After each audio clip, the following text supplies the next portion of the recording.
Welcome to the Grief Dreams podcast, where we have conversations with guests about their life, loss, grief, and of course, grief dreams, which can be dreams of the deceased. If you want to know more about the topic and your host, please visit the website griefdreams.ca. To support the podcast, please go ahead and rate it. For additional ways to support the show, please see the episode show notes. Before I move on with the show, I would like to give a territory acknowledgement. Long before Canada was formed, the Stalo people were the original land stewards, and they have lived here since time immemorial. They continue to live in the unceded Stalo territory known to settlers as the Fraser Valley and Lower Fraser Canyon of British Columbia. I recognize and honor the contribution that Indigenous peoples have made and continue to make to our community and the topic of grief dreams.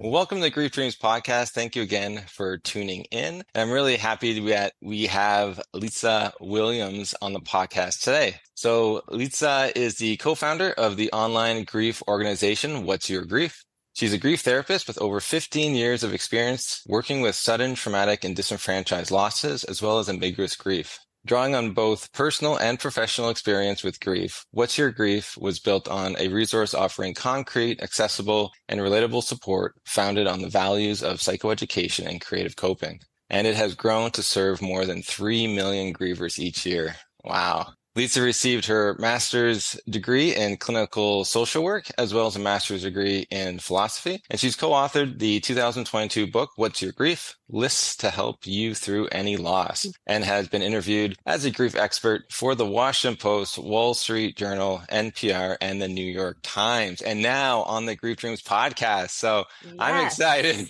Welcome. I'm really excited too. Thank you so much for having me. I'm excited to get to chat again.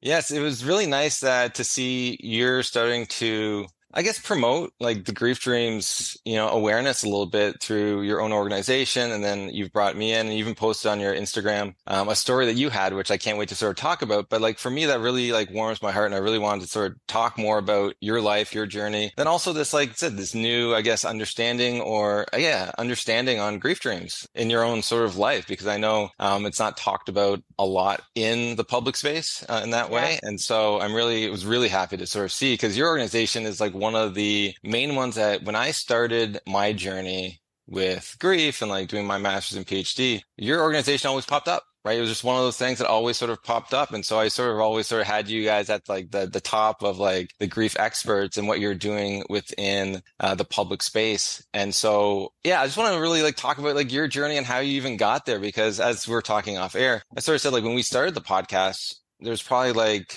maybe 3 or 4 other people doing it. And now there's like 100 or 200, yes. Like doing like grief podcasts. But like for you, like there wasn't much at that time. And so I wonder if you could go back and like really just talk about maybe how you decided to start that, because I feel like that really helps society in many ways be where it's at today. Yeah, absolutely. It has changed so much since then. What's Your Grief? We started in 2012, really. So we're at the very end of 2012 is when we started. And then I think we recorded our first podcast in early 2014. And so I always joke that it was before Serial, the podcast Serial, which is, I feel like when podcasts really bubbled up, it was at a time where people were like, what's a podcast? So I think it was really a very different era. But going back before that, I mean, I think a lot of times people in the grief space, there's a little bit of a straight line journey of I experienced some sort of loss, and that really called me to work in the grief space in some way. And mine is not quite as straight of a line. My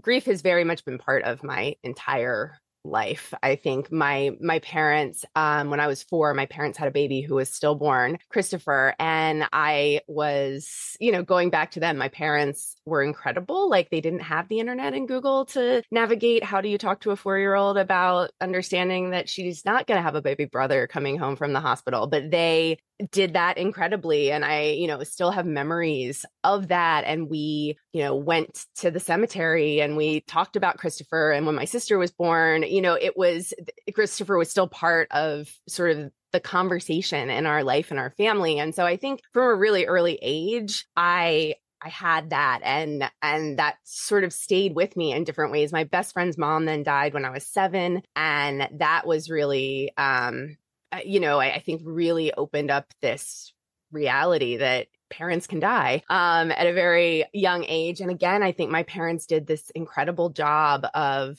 talking to me before. She had breast cancer and she was 36 when she died. And so I knew she was dying, and, we talked about that when she did die. I was involved in the funeral. I have this vivid memory of being at the funeral home, standing by the casket next to my dad and asking him why she looked so yellow, and him explaining jaundice to me.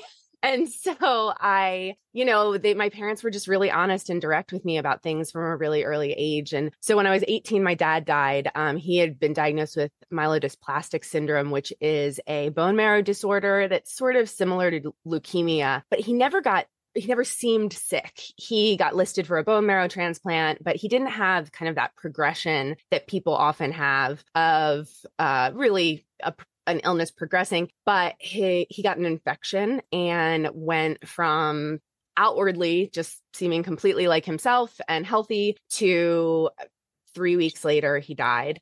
So it was a really kind of quick, I always say that loss was sort of both anticipated and totally shocking at the same time. Like, we knew he had what could theoretically be terminal, but then when it actually happened, it was a really quick change. And I had no interest at that point in working in grief. There was no part of me that thought about that. I actually, in fact, had really, not great experiences. Like the hospital social worker, when my dad died, I thought she was awful. And I was like, don't offer me orange juice again, or I'm going to lose my mind. And I didn't have a good impression. I tried counseling a little bit and it was not my thing. And so I hadn't thought about that. And I ended up getting a degree in philosophy and comparative religion and my undergraduate. And I often say that was a lot of my own grief journey, was that process of asking these questions. And when I discovered philosophy at that time, I had intended to be a math major in college. And then I took the philosophy of math and I was like, oh, wait, I'm actually interested in philosophy. It took me down this path because I think at that time,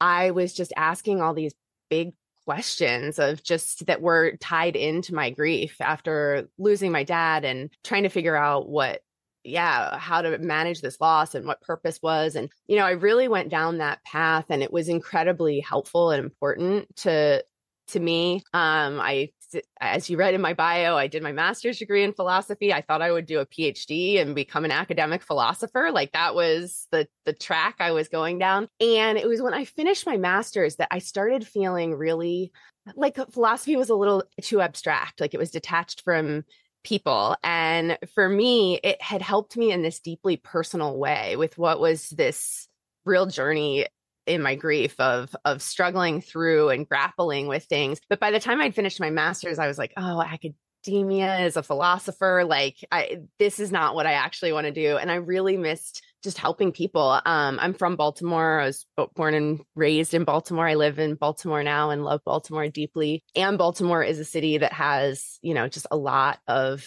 challenges and a lot of people who have a lot of loss. And I really felt, I was living in the UK at the time, and I really felt just pulled to come back to Baltimore and just to work with people. I didn't even know what I wanted to do. I just knew I didn't want to be in this academic bubble anymore. And so I moved back and I took a series of jobs. First, I was working with in kind of a last chance program for juveniles who were if they had one more charge, they were going to be incarcerated. And so I was working there. And then I ended up getting a job in the foster system briefly, which there's so much loss and grief there, but I wasn't necessarily calling it by that name at the time. And then I worked in homeless services for about 5 years with adults experiencing homelessness in Baltimore City. And I got my master's in social work and just thought, I'm going to be a social worker, probably in homeless services. And it was when I finished my master's that literally, this is such a lame path.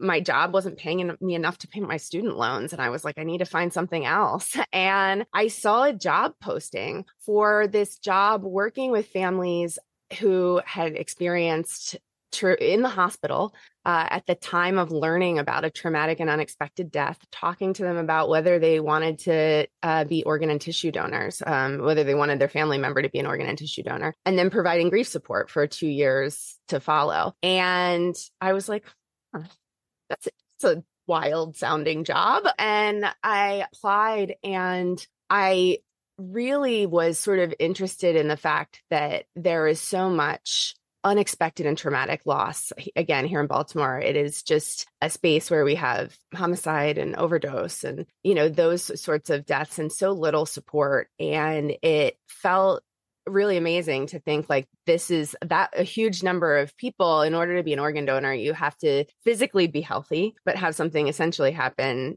neurologically, somehow have something happen where you're declared brain dead. And so it was almost always unexpected losses. So a lot of what we see in Baltimore, those things, as well as suicides, accidents, strokes, heart attacks. And I just thought, that social worker who was terrible in the hospital, I was like, God, this is sort of a chance to not be terrible, to meet people at this devastating time and really be able to be more effective. And so I really, until I saw that job posting and went through the interview, I had never thought grief is what I want to do. But once I got into that job, I immediately was like, oh, this is where I'm supposed to be. This is right. And the challenge we faced in providing, that's where I met Eleanor, the co-founder of What's Your Grief. She was doing the same job.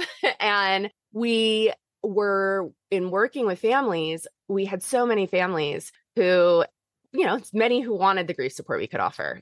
They wanted the materials we had and counseling groups and referrals. And then we had a lot of people who were like, absolutely not. I have no interest in counseling. I have no interest in support groups. What can you give me from the internet? What can I do from home? What else do you have? And at that time, I mean, this was maybe, 2008, 2009. It was bleak. The internet, what was out there, it was very broad, very general, very limited. There was just not a lot. I kept wanting things to refer my clients to, the ones who didn't want services, and being like, there is nothing.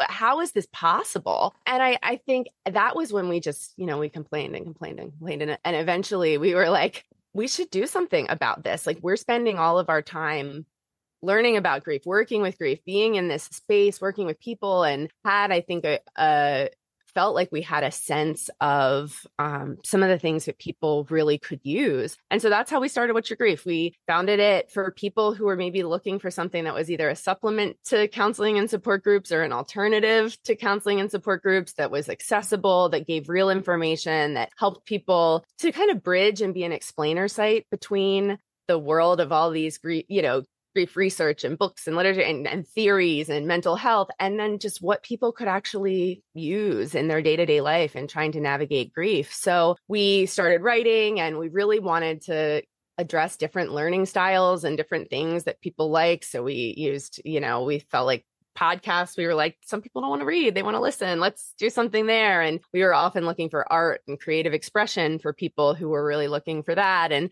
since then, I joke all the time, we just kind of are always throwing things to the wall and seeing what sticks, and trying to fill gaps we see in the grief space in different ways. And yeah, so there's the very long answer of my journey, which I even left some stuff out. In that time, my sister developed a really bad heroin addiction. Her partner died of an overdose. That's been a huge part as well of my grief. And, I say that too, because it's been a part that's been connected to grief dreams for me too. I think in a lot of ways has been that piece of my story. And that loss was a really significant loss for me that happened in my mid to late 20s, where I really saw the difference between grief support when somebody has died of a non-stigmatized loss versus when you lose somebody to something that's stigmatized. I think that really impacted me, living that difference and seeing the difference in people's responses. And it really made me even more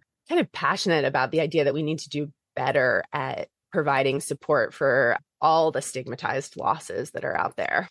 Wow, what a wild journey. You never really know, when you go to school, if you're actually going to be doing what you set out to do. And I think it's wild that trying to be a math major or go towards math, and then here you are impacting a culture's grief and bereavement movement. it's interesting to sort of see that and also hear that your parents were really good at modeling, good grief support, where, I can't say that for myself. And so it's really nice you had that in the beginning to sort of see that where, as you know, like many people just don't. And a lot of people are still in that concept of trying to figure out what it is versus what the public says it is or what their friends say it is. And so that's why they go to support to understand like what's normal, like what am I supposed to be doing or feeling, or how am I supposed to be coping with this extreme change in my life? And so kudos to you. Congratulations on doing that. I just want to sort of say that it's just amazing the seeds you plant without even knowing it, right? Like for me being in Canada and like seeing your stuff and like reading it and like learning from it, then here I am, right? Like doing my own thing with their own like specific focus, but it's all seeds, that you sort of planted along the way. And I think that's the beauty of life is you never really know, especially now with having a website and having, podcasts, and you don't know who you're reaching. But it seems you're reaching 3 million people, but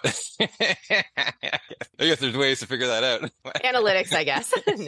But overall, it's just like, wow. Like, and I think it's just interesting to like take a step back and sort of see that. And just for me to sort of honor that too, because I really enjoy where our culture is heading now. When I first started to where it is now, just in the sense of like honoring people's losses and being more compassionate to people as they're going through it. And I think the pandemic changed a lot of that. I don't know if you sort of saw that too, where people started to see grief differently, especially in the workplace and just within their own family structures and stuff like that, which is really nice to sort of see that there is a change. And it just provides me additional hope that, things are moving forward, not backwards.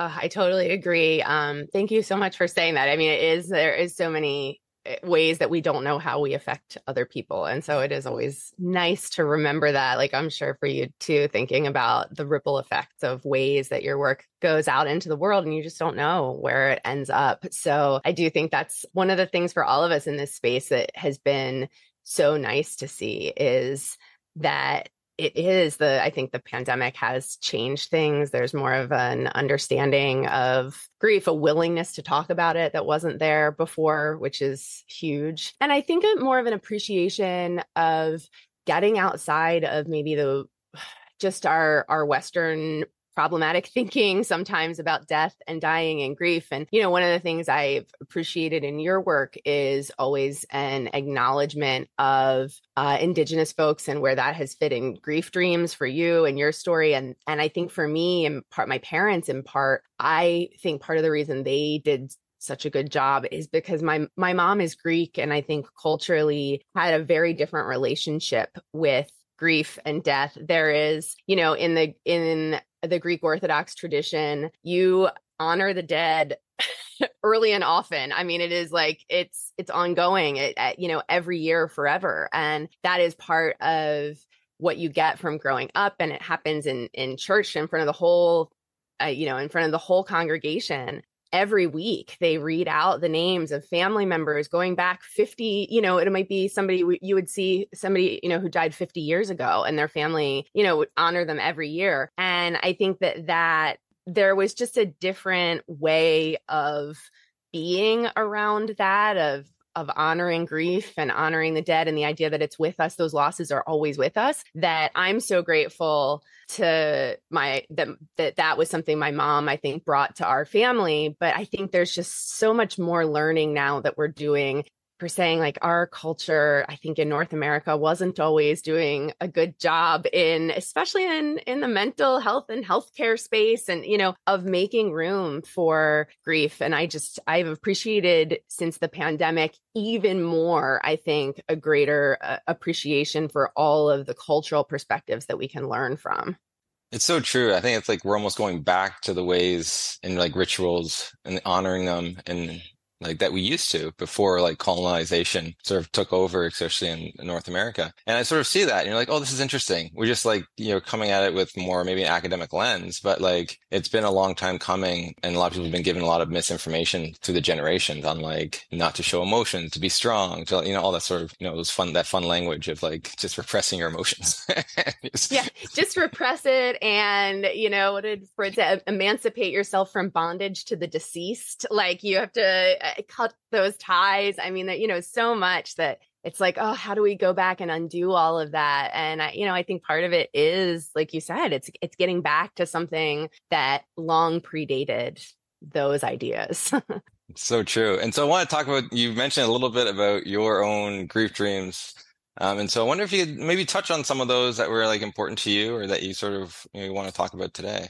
Sure. It's funny. I think for me, I'm not somebody who I wish I were somebody who remembered my dreams regularly. I am not somebody who remembers my dreams particularly often. And I'm not somebody who over the years felt like my grief dreams were really significant for me. I think early on, especially after my dad died, I would occasionally have dreams about my dad, not very regularly. And interestingly, in those dreams, what would almost always happen is there was some moment where I, in the dream, would sort of remember that my dad was dead and realize that I was dreaming. Like this must be a dream.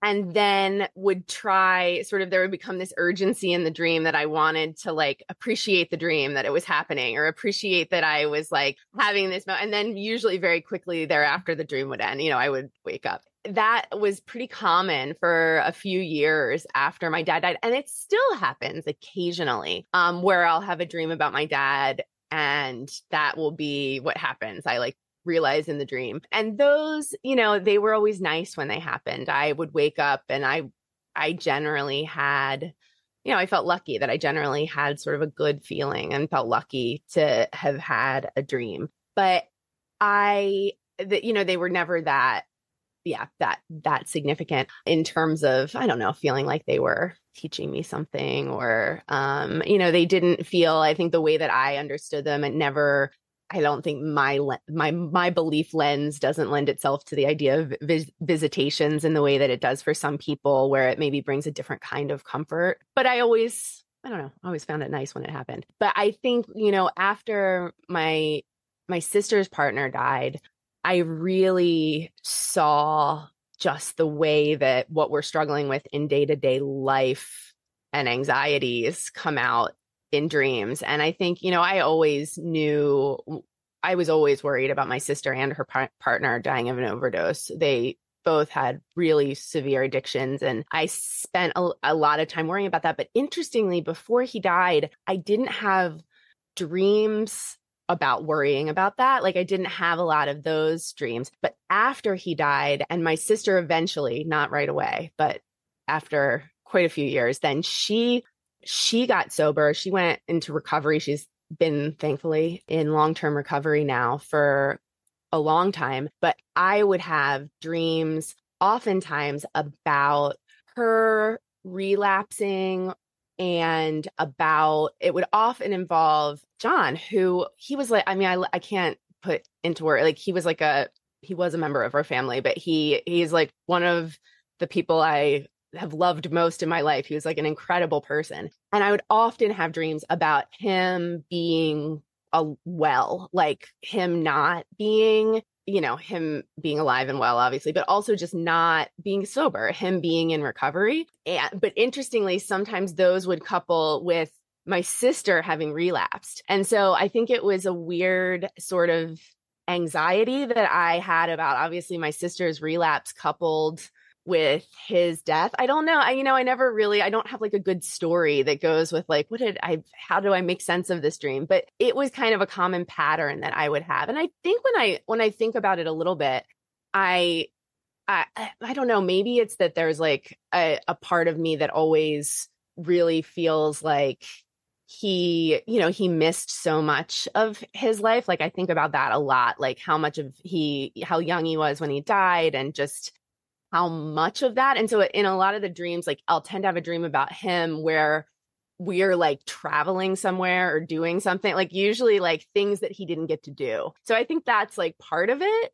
But I don't know, like the part about my sister's relapse, I think is just my anxiety about, that anxiety you always have if you love someone with an addiction, that like no matter how many years it's been, that's always there. But in the dreams, I sort of always want him to be like helping her to get sober again, and which is certainly never the dynamic they had in life. So I don't know where, like in my dream, I suddenly think that's magically going to come from. But it is, that's been like a really common dream for me, where I can like where that comes up in different varieties. It's not exactly the same, but that always kind of is in there. So those are the two that before before the one I talked about on Instagram. Those are the ones that kind of just would surface. Like they're always different. So it's not really like a recurrent dream, but variations on the same theme that would happen. And then most recently, the one that I had mentioned on Instagram where I had tagged you was because I started doing Duolingo for Greek. So I spoke Greek growing up. My grandmother, my mom, when she would go to work, she would drop me off at my grandmother's when I was really little. And my grandmother only spoke, well, she knew how to speak English, but she chose to only speak Greek. And so she only spoke to me in Greek when I was little. And really in those important developmental years for, I guess, getting all the synapses in your brain for language, she watched me until I started school and only talked to me in Greek. And so I spoke with my grandmother in Greek all the time. And when I was younger, Greek, I heard it a lot in that context, specifically with my grandmother. My mom, we didn't speak Greek at home. My dad was not Greek. It wasn't in the house. It was at my grandmother's. And my grandmother died when I was in my early 20s. And I don't use Greek very much or hear it all that much anymore. Most of my family members who speak Greek are married to people who don't, or, extended family. It's not something that's like spoken at my family events. I don't just have the occasion to hear it much. And so it was really interesting that after starting Duolingo, I started having, I think I posted when I had the first one, but I started having a number of dreams about my grandmother, really vivid dreams about my grandmother and being in my grandmother's house, sitting at the kitchen table where I used to sit with my grandmother and like talk with her. And had dreams about, I don't recall really ever having had a dream about my grandmother since she died until this. And so it was just really interesting and unexpected and lovely. Like it was sort of a nice dream. And I wasn't having that experience that I would have with my dad where I would realize, I would think, Yaya's dead. This couldn't be, I must be dreaming. Usually I would just have these lovely, long, several lovely, really long dreams of being in the kitchen with her. Often we would be, and this is what we would do when I was a kid, we would be cooking together. Like she'd be making something and I was helping her, or she was showing me how to do it. And so she was in the dream sort of, it was that again, like showing me how to make something, or we were making something together. And it was really lovely. And I shared it in part because I was like, I don't know, is it hearing the language? Like, has that just triggered something? And I shared it because I also thought, I don't know, maybe it's worth sharing this in case for other people hearing a language that they associate from childhood that maybe they don't tap into a lot. It might be something that could help them to spark a dream if that's something they're looking to do. Imagine it was that easy, just like, I'm going to learn a different language that's tied to someone that's deceased, and I'll get all the dreams I want. Oh, that'd be awesome. It would be amazing. But wow, and I think it's like even just sharing the dream in general, even if it's not like a language per se, I think just sharing the dream for your general audience, it just normalizes the experience of these dreams in everyday life. And for yours to be so long since she died, for them to have one, I think that's just really interesting that sometimes it takes time for these experiences for us to remember. And we don't know really what triggers them. And for you, it was learning Greek. And I think that's just like so interesting. I've never heard that before. That's why I really wanted you to share. But I'm guessing other people might have that, because if it has that tie to someone that you care about that has died, like I wouldn't doubt it that it would have that pull, because part of it is you're missing that person and having those times together, right? So it's like, and it also represents like grief is a lifelong process where like it comes in these different moments when we do different things. And for you, it's like learning this type of language. I think I remember even posting too a little bit about, I wouldn't doubt if it helps with learning, right? Just in general, like the motivation to like chat with your grandmother in a dream would definitely like rise it up to like, I want to get better. Or like, I think you even said that you're more proficient in your dream with your Greek than you are in waking life, which is yes, definitely. And I think maybe that is in part because I was more proficient as a child than I am now. Part of why I was doing this with Duolingo is it does make me sad. I've lost so much of what I had. But yeah, definitely more proficient in the dream, and also able to remember things that if you had asked me to describe the tablecloth in my grandmother's kitchen before having this dream, I would have been like, I have absolutely no idea. I don't remember. But in my dream, like I pictured my grandmother's kitchen perfectly. And like that all, it felt like it really, yeah, whatever it was, like my dream memory of my grandmother's kitchen was so much more vivid than my actual memory, my waking memory would have been before that, at least consciously. I don't know. I don't think I would have been able to recall it in the way I was in the dream, which is really interesting. Yeah, it's so interesting. And it also like goes to show that we have a lot within our brains we just can't access. Like it's Yes. stored there somewhere, but we just can't access it. And I've heard that from other people where they have these dreams of the deceased of like memories they had in the past that they forgot about. Like they had no recollection of it. And they couldn't access it, but they had this moment and they're like, oh yeah, I remember that now. Like it's just like more vivid as you're saying. And it's just like how remarkable that is to sort of have that come back in a moment in time, this and to say like, oh my God, like oh yeah, that's how it looked like. That's how it was. It's phenomenal. Yeah, I know. It really, the first one I had when I woke up, it really like made me, I sort of sat and like thought about my grandmother's kitchen in this way where I was just like, oh, it felt really kind of comforting to be able to remember it in that kind of detail that had felt really lost over the years. So it was a really nice feeling to be able to have that and access that. That's so cool. That's amazing. Are you able to like, does anyone that's still alive know about your grandma and like have their own memories of her? Oh yeah, absolutely. My mom is still alive, and so my Okay. mom still has many, many memories of my grandmother. Interestingly, her memories a lot of times go back, of course, to her own childhood. So a lot of times when we talk about my grandmother, often shares my mom and my uncle grew up over the restaurant that my grandmother ran, and my mom, and again, maybe this is why my mom was good at grief too. My mom's dad died when she was in elementary school and left my grandmother running this restaurant on her own. And so, my mom shares a lot of those memories about my grandmother. Those are the times that really, I think she likes, she goes back to a lot, is her own childhood with my grandmother running this restaurant. And yeah, it's nice to Oh, hear about. that's cool. No, I think it's amazing because like you'd think like, she also probably, misses talking about her and to have that dream and talk about that sort of thing, it's just like a new avenue of conversation. Oh, Yeah. completely. I told my mom about it, and she thought it was really great. She was really excited to hear that I had had this dream and had been thinking about it. I was kind of telling her about the food that we were making too, and that's such a connection because I think for both of us, we associate my grandmother with food so much. Like she ran this restaurant, she cooked all the time, and so it was also really nice that in the dream, that's what we were doing, is she was sort of showing me how to cook things and how to make things. Aw, that's so sweet. Oh my God, Yeah. what a great dream. And what was your grandmother's name? Oh, Litsa. I'm named after my grandmother. Well, that's convenient. Well, her name was actually Farafalitza, but my mom didn't want my name to be such a mouthful to English speakers, where Farafalitza was probably going to be too much. So Litsa was my grandmother's nickname, and that was now just my name is Litsa. That's awesome. Did you ever ask your mom about any if she's ever had dreams of your grandma?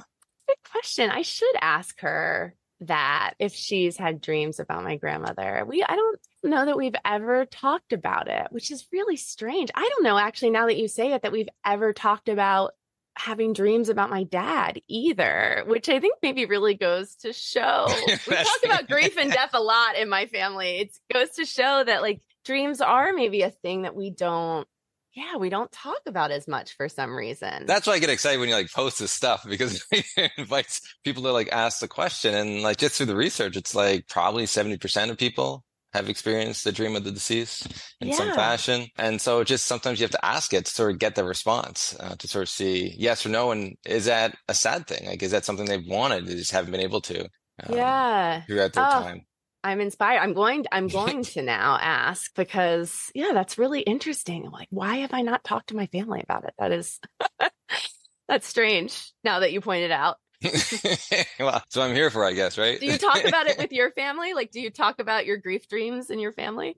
I do. I do ask the questions. My aunt had a really beautiful dream of her partner that died. And it's probably one of my go-to dreams that I share a lot, just in Hmm, general. I'll share, I guess, right now. So, please. yeah, so her husband died. And so she had this dream of him coming back in the dream and saying, I've been to the end of time and back. And you know what? I still love you. Oh my God, the amount of love that one would have in that moment. and to sort of feel that. And she's spiritual, so she would have saw it as a visitation. And so it was just like she held on to that like throughout her whole life, and she never married again. And so it's just one of those dreams where like people can, have this dream, but also can reflect back on it to feel what it felt like in the dream, like that kind of love, and to embrace that at any moment in time. I think it's remarkable. And and I kind of did it with my dad, who had, like I had my dreams with him that, really provide me, I guess, a moment of love with him that was rare in waking life, which is interesting in general, where it's like the dreams actually provide me a better, I don't know, bond with them is the best way to put Yeah. it. Like the better Yeah. environment where it's just like love is present rather than all this ego and trauma and everything else that goes with life.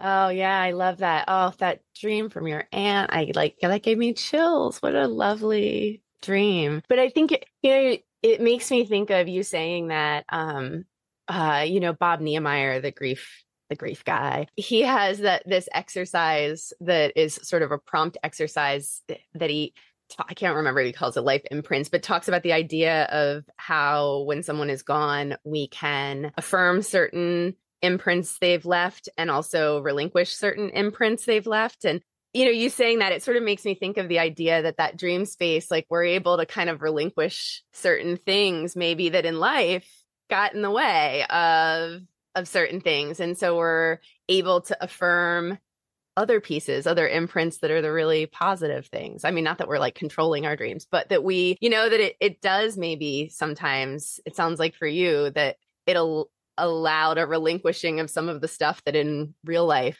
was a barrier to some of those moments. Oh, I love that. That's really interesting. Definitely. Yeah. And that's why like some of these dreams are just so beautiful, and how they can, I guess, assist us in the grieving process in ways that we would never even think to do. So that's why I kind of like how dreams aren't controlled in that way, where it's like they are kind of quote unquote random, but they are very specific to kind of like where we are in our loss in different ways. And sometimes you just don't know maybe how they're helping or what they're trying to get through, but you can sort of see something being processed in relation to what we're going through.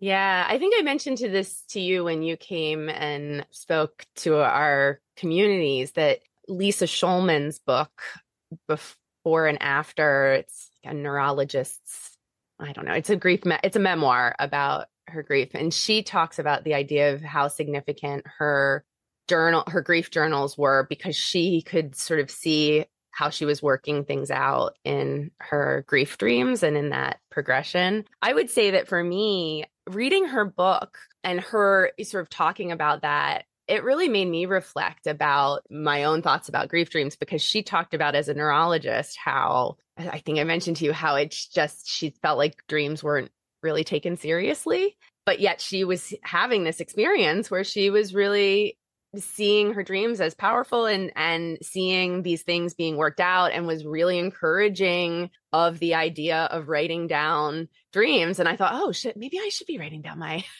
my dreams.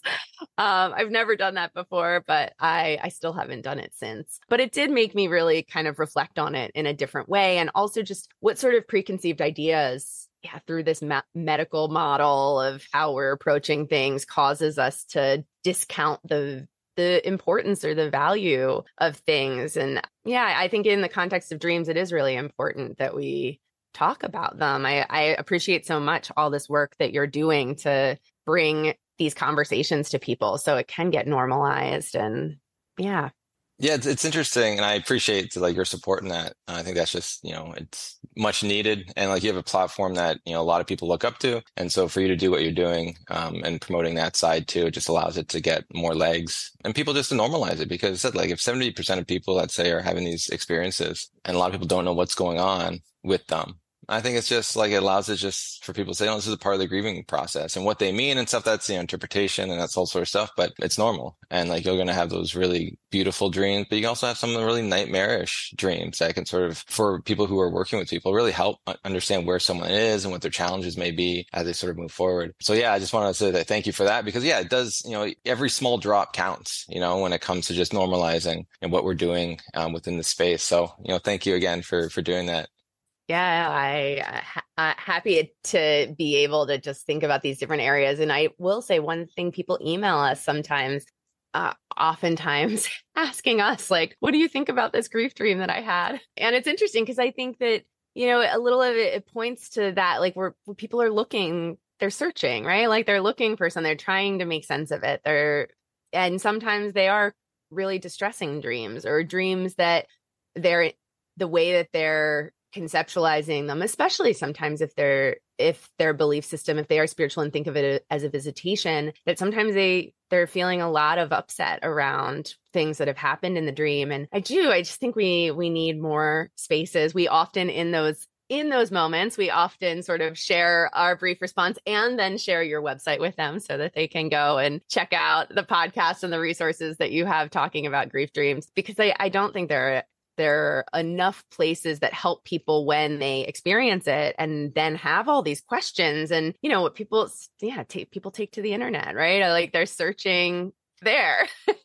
Oh, I've heard horror stories of people just searching the internet and looking for answers and finding really horrifying stuff, like in the sense of it just complicating their grief, especially if they take it as like a visitation or a warning of something that either they're going to die or someone else. I remember this individual saying that if you dream of multiple deceased people, it means you're going to die next. So I had to like calm this individual down. Like, no, that's not, I haven't seen anything like that. If anything, like some of the research, it's like you're actually, just once more deceased people come into your dreams and there's like more of them, you tend to be more further away from that initial acute phase of your grief. And so it's just like, it just changes the meaning. And like, you just tell like everything just like settles down. But like just going and Googling and trying to figure out your dreams online, it's such a horror show because you're not going off the research and it's going off like their own understandings, which as our culture is really bad at dream knowledge anyways. So yeah. And also, like I said, when it comes to these dreams, a lot of people take every dream as a visitation. And that in itself is problematic because people can have these nightmares if they're going through trauma or the guilt or regret from the loss. And that's not, I think, the way to go about it at first. I think it's first to really look at what are we feeling? Is that influencing it, right? Like that's what the Western knowledge has sort of showed is that, our feelings and emotions influence our dreams. And like, we're not discounting, like that there could be visitations. I'm just saying, let's first look to make sure that we're not jumping the gun and like, let's work on some of our grief first and see how they change. Because, even in the research, most of dreams, for people who have negative dreams, tend to have positive dreams after, I think we talked about. And so it kind of shows that something's working through. It's not like they're always going to be like angry or chasing you. So there's something else going on your end kind of thing. Yeah, no, I think that is it's so important to help people to find that information. I mean, I am grateful that you're a space to be able to direct people to, and that people hopefully more and more, as there's more and more conversations about it, can find information that helps to just, I don't know, prevent that distress. Like, I think that's the last thing that we ever want, is for people to have an experience, not be able to make sense of it, or create a narrative around it in a particular way to try to make sense of it that ends up then making things feel even worse and even harder. And, of course, there's going to be distressing dreams and nightmares, especially when there's trauma, but having that hope of like, okay, wait a minute, maybe we can just understand this as a piece of our process of working things out, and, that we can actually have some sort of agency over doing some of the work that might help to get these dreams to a different place eventually. And I certainly have seen for people, at least with trauma over time, the huge progression that can happen of having nightmares evolve or dissipate and finally be in a different place with their dreams and with sleep. And after having disrupted sleep for so long as a result of trauma and nightmares, that there is that hope that can change. And sometimes I think when people are in a place where they're having so much of those chronic difficult dreams, it can start to feel like it's never going to change or it's hopeless. And yeah, so I all the things that can make people hopeful, I think are really important. I like it. I think it's just another creative way of that the body has adapted to try to cope with the grief. And one of the things that you had in your bio was creative coping. So could you mention a couple maybe creative ways you've coped throughout the years, or you teach on coping? Oh, yeah, absolutely. I think Eleanor and I, before we started What's Your Grief, one of the things that we really connected about is that though both of us had that experience where we tried grief counseling and it wasn't the thing that really helped either of us, though then weirdly we both ended up working in mental health and in this grief space, but we'd both used photography as something that was really helpful to us in different ways in our grief. And we really connected about that. And so very early on when we started What's Your Grief, one of the things that we did was we started writing about that. We started teaching exploring grief through photography workshops and courses. We used to, now we've integrated it into our website, but we used to have a whole separate website called Photo Grief that was just where people could submit, and we would post prompts about photography prompts for people to use and to go out kind of into the world and find things that felt reflective of their grief, I think was one piece of the most accessible point, but also the like many different creative things that you can do. There's one of the things I love and that I've done a number of times, and I know Eleanor has too, is and we did not come up with this idea. There's a whole website called Dear Photograph, and their tagline is photographing the past in the present, something like that, but where you take an old photo and you go back to the place where it was taken and you sort of line it up, you hold it up and you sort of take a picture lined up. So maybe from on the boardwalk at the beach when you were a kid with, your sister or whatever it is, and you find that exact spot and you take the picture and capture it. It's actually a little trickier than you'd expect. It's not always easy to get it lined up, but it's a really amazing experience because and I think photography with grief does this in general.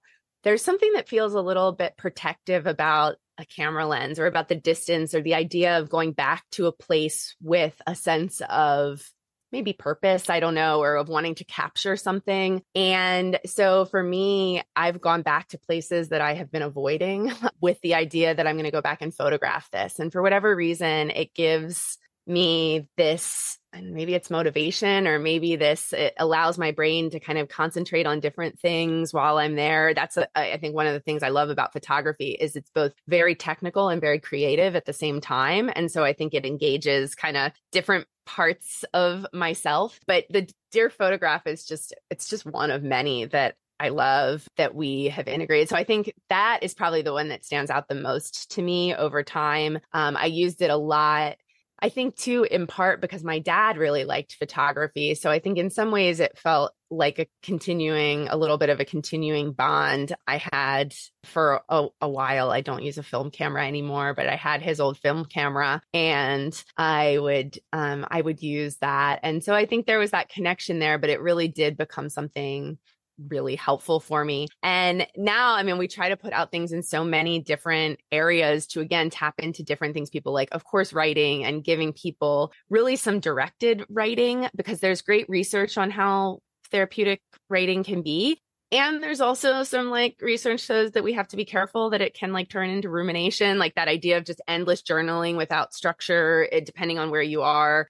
It's usually great. And it also has considerations. So we try to give people a little bit of structure around that, but also finding other things. Grief recipes, like I think cooking and my connection to my grandmother that comes through food. We have a grief recipes project where people can share their recipes that they are, for whatever reason, associated with their grief. And I think a lot of people use that for connection, and they don't think of it as a way that they are kind of staying connected or coping with grief necessarily. But then as soon as you ask people about food and recipes, often it opens up so much. And people who sometimes struggle with tapping into talking about their emotions or talking about some of the heavy things about grief, like get them into the space about how they get into the kitchen, and it changes everything. So yeah, I don't know, lots of other, we're always just trying to listen for the ways that people are finding different spaces in everything from, music. I mean, I'm always blown away by all the things that people use, and yeah, trying to create spaces to share that with others so that they see there's not one path to coping. It's not just journaling, counseling, support groups. It's, you create your own path of what coping with grief is going to look like. And sometimes that is like philosophy classes and photography, and that's okay. I love it. And so, yeah, you're right. There's just so many different creative ways. And it's like, it doesn't have to be talk therapy kind of thing. And which a lot of it is, like in a lot of organizations. And so I do see, especially with children's programs, they tend to be more creative than the adult programs. But with what you're saying, everyone should be able to be creative, not just children. Yes, absolutely. And, there is, and this does go back, I think, to Freud, right? And this idea that Freud really embedded deeply into mental health this idea that we have to talk in order to process. And the reality is there are a lot of ways to process, and there are a lot of grief styles, and many people find really healthy, adaptive ways to process and cope with their grief that don't happen through language, and that's okay. And I think we really need to that's another space that I think it's important for us to keep doing things to say, find the outlets that work for you. And there's no one way to do this. It's okay if talking doesn't feel like the thing that works for you. I love it. And so where can people find more of this information, this gold? What's Your Grief? We're What's Your Grief everywhere. So what'syourgrief.com is the website. Podcast is What's Your Grief. Our social media is at What's Your Grief. The places we're probably we're not great at social media. I wish we were. Probably the places that we are the most active are Instagram and Pinterest, weirdly. So you can find us there. We're on the other platforms too, but not quite as active. And you have courses too on your website, right? We do. We have self-paced courses. We offer free webinars. If you're on our newsletter list is really the best way to kind of keep up with us. And it is where our heart lives is communicating with people through our newsletter. So we usually try to keep up there with anything that is coming up, but we do have online courses that you can kind of do at your own pace, as well as webinars you can join. We have a member community that grievers can join that is for, if you're looking for a little bit more, where we also do webinars and all sorts of different outlets there. There's a forum and ways to connect in that space as well. That's amazing. And you have a book that came out a couple of years back. I'm surprised because the amount of work the two of you are doing just with the website and everything else to then do a book on top of it. Well, I think the website, right? We've been writing about grief for a long time. So it's a lot easier to write a book when you've been writing about grief for a long time. And I think that it had distilled, the website helped us to distill down what really resonates, what really helps people. When you're doing that for a long time, which topics and which articles are people commenting about, sharing the article, sending you an email saying, thank you so much for writing this. This like clarified everything for me. And which ones you throw out there and it's like crickets and nobody cared at all. So I think that helped us to really think about what should be in this book and how do we do that? And, there were so many people, I think, again, who would say to us, what I loved about your site when I found it was I had 100 grief books that I bought and I could not get through any of them because my attention and focus wasn't there. And when I found your website, it was like bite-sized articles. I could just click around to what was relevant to me. And that's what we tried to create in the book. We tried to create something that you could jump around. You don't have to read it from start to finish. It's written in a list format. I mean, meaningful lists, but they're lists. And, as someone with ADHD, which is probably going to surprise no one who's been listening so far, I'm like all over the place. With somebody with ADHD, I really wanted something that felt like it honored a limited attention span that people have, the idea that focus is hard, that you're not always going to be able to sit down and read really dense book. So all those things, I think, made the book feel a little bit more manageable to write. Amazing. And so before we wrap up, I almost forgot, but I'm not going to. Our last question before we go is if you could have a dream tonight of someone who has died, who would that be and what would that look like?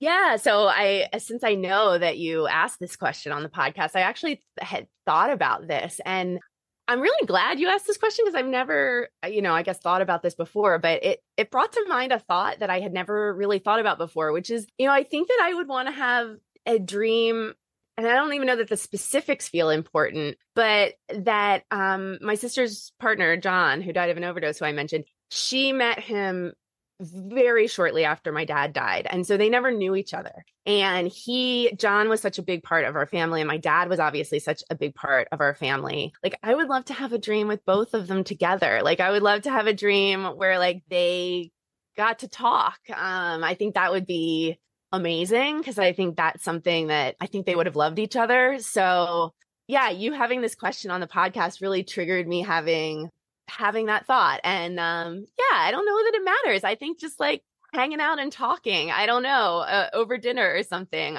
would be incredible. Here comes back the food, right? Yeah, it always, oh my gosh, let me tell you, anybody in a Greek family knows it always comes back to food. That would be awesome. I can just sort of like envision like what that would be, and to even just not even be a part of the conversation, just like witnessing it is just something Yes. special. I really hope that that happens at some point. If it does, please let me know. I'd love to sort of hear it, and just sort of like marvel at sort of the moment in time. Yeah, I was going to say, I will definitely let you know. I hope that happens too. I'm keeping my fingers crossed. All right, so thank you so much. It's been a great episode, and I appreciate like all the work that you're doing and being able to take time to come on here and talk about your journey and then a little bit more about your grief dreams and your journeys with that. So thank you so much just for the work you're doing and supporting the platform itself. Yeah, thank you so much too. And thanks for having me.